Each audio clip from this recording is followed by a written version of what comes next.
Hey everyone, it's Big Scribe here, and I've got another book review, kind of book review. It's a book and movie review because there's a movie based on the book, and I wanted to go ahead and do it. And I have a special guest with me today who is very sleepy and doesn't want to wake up. Come here, little buddy. Oh, don't growl at me. Watson is with me today. He just finished watching the movie with me, and he's tired and wants to take a nap. But we are going to talk about the book and movie A Dog's Purpose by W. Bruce Cameron. And it was one of my favorite books so far. And honestly, I think I'm going to have to rearrange my top 10 just so I can add it in there. Because it really, really is a good book. I know you're sleepy. I woke you up early so we could watch the movie. It's okay. And say hi to everybody on YouTube. You stretching for everybody. Anyway, Watson is a good boy. Watson is a Yorkie, and he's 3 years old, going on 4, and he is my best friend in the whole world. And now he's going to go back to sleep because he really wants to take a nap. But he really enjoyed the movie, and I enjoyed the movie. There's a couple of key differences between the book and the movie, and I think I prefer the ending of the book, ironically, compared to the movie, just because the book kind of leaves it open for the sequel, and the movie doesn't really do that. It does, but it doesn't. Anyway, basically, the book ends rather sad, but that's okay because it kind of leaves it open for this whole storyline for book 2. But the movie was, while it was sad and it did make me cry, it was actually really beautiful, and the ending was really beautiful. And by the end, I was still blubbering just as much as I was at the end of the book. Here's the basic premise of it: this dog is born, and it lives this kind of crappy life in the beginning, but it starts to wonder about life and what does life mean and what is its purpose here. Like my dog is dragging his belly across the floor. Come on.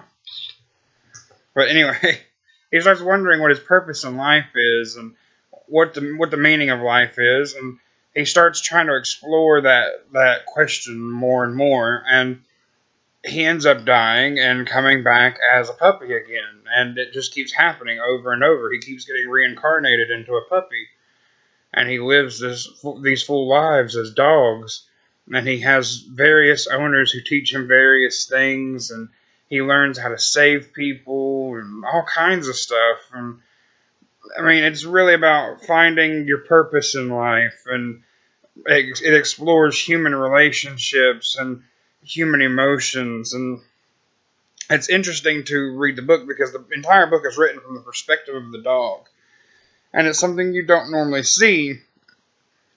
Excuse me, because nobody really knows how a dog thinks, but this guy does amazing at really putting you into the mind of the dog. And it really makes you wonder, how does this guy know dogs so well? Because it just seems like it's true that this is how dogs think, that this is how they work. And I know Watson really enjoyed the movie, and I always tell people that I can tell his emotions, and I can tell when he's upset and when he's happy, and I know he knows what I'm thinking sometimes because he understands me. And this book really makes you think about it, and it really kind of begs the question, who takes care of who? Because do we really take care of our dogs, or do our dogs take care of us? Or are they there for us? There's my computer going off and making noises again. Anyway, but it's such a beautiful book, and the book is amazing. I love the book.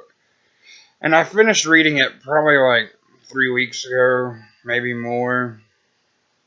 But it was really amazing, and it really made me cry like a baby in the end because it really broke my heart. But I really am excited for book 2, and I'm probably going to cry just as much, and I'm probably going to want to kick W. Bruce Cameron for it.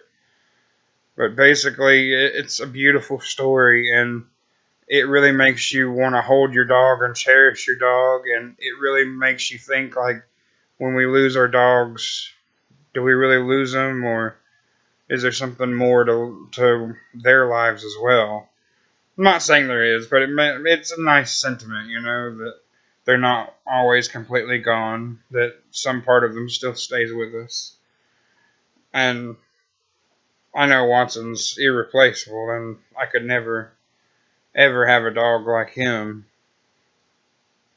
and it would break my heart to say goodbye to him. But I think you really should read this book. If you love dogs, you definitely should read this book, because it is totally a book for dog lovers. The movie is amazing. Dennis Quaid, while he's only in it for a short while, did an amazing job in it. And honestly, this is probably one of my favorite roles of his, so I would highly suggest it. All in all, I give the book 5 thumbs up. The movie, I'm gonna give it like a 3.5, because I hate how movies kind of deviate from the book, and it upsets me because W. Bruce Cameron wrote the screenplay, so I don't get why he would deviate so drastically from his book, because there is a lot of big differences between the book and the movie, and there's so much missing out that you don't even know. The book, by far, is way better than the movie, but it's still a good movie regardless, so I would still go ahead and watch it just because it's worth the watch. But read the book first, because if you read the book first, you understand a lot of things that are going on in the movie that it doesn't really discuss. So I would definitely suggest it, because it's really amazing. And I just wanted to let you guys know that I enjoyed it, and you totally should go and check it out. But me and Watson are going to go ahead and cuddle up and read for a little bit. You want to say goodbye, buddy? Say bye. Say bye. Say bye. Ready for a nap? Yeah, you ready for nap time? Yeah. Say bye, guys. Bye.